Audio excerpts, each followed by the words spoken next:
Captain Vijayakanth அவர் மகன் சண்முக பாண்டியன் நடிப்பில் படைத்தலைவன் என்ற திரைப்படம் திரைக்கு வருவதாக இருந்த தகவல் பொங்கல் தினத்தன்று வராது என்று ரசிகர் மத்தியில் மிகப்பெரிய பரபரப்பை ஏற்படுத்தியுள்ளது.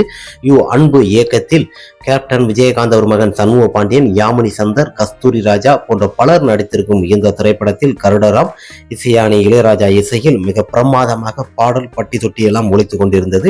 இந்த திரைப்படத்திற்கு பொங்கல் தினத்தன்று வருவதாக தான் இருந்தது. அது சில காரணங்கள் என்னவென்றால், வெளிநாட்டு ப்ரொடியூசர் கொடுத்த காசு திரும்ப அவங்களுக்கு கொஞ்சம் பேமெண்ட் பண்ணணும். ஆடியோ லான்ச் பண்ணும் போது அந்த காசை நாங்க கொடுக்கறோம்னு சொன்னாங்க.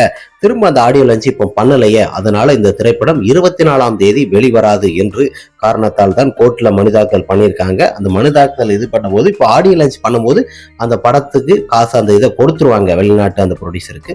கொடுத்ததும் அதற்கடுத்து இந்த திரைப்படம் திரைக்கு வரும். மற்ற எந்த ஒரு காரணங்களாலும் இந்த திரைப்படத்தை ஹோல்டு பண்ணி வைக்கல. அந்த சிறு பிரச்சனை தான் ப்ரொடியூசருக்கும் அவங்களுக்கு உள்ளதான் சின்ன பிரச்சனை. மற்றபடி படத்திற்கோ மற்ற எந்த இதுக்குமோ சென்சார் எந்த ஒரு ப்ராப்ளமும் கிடையாது.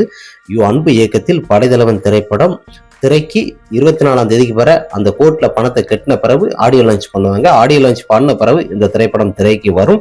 மக்கள் மத்தியில மிகப்பெரிய ஒரு எதிர்பார்ப்பு பொங்கல் தினத்தன்று வரும் என்று எதிர்பார்த்து கொண்டிருந்த இந்த படைத்தலைவன், நீங்க வெயிட் பண்ணுங்க, இவ்வளவு தூரம் வெயிட் பண்ணியாச்சு. இந்த படத்தோட படம் மிக பிரமாதமாக இருப்பதால் ரொம்ப எதிர்பார்ப்புகள் அதிகமாக இருக்கிறது. படைத்தலைவன் திரைப்படம் இப்போ வைரல் ஆகிக்கிட்டு இருக்குது.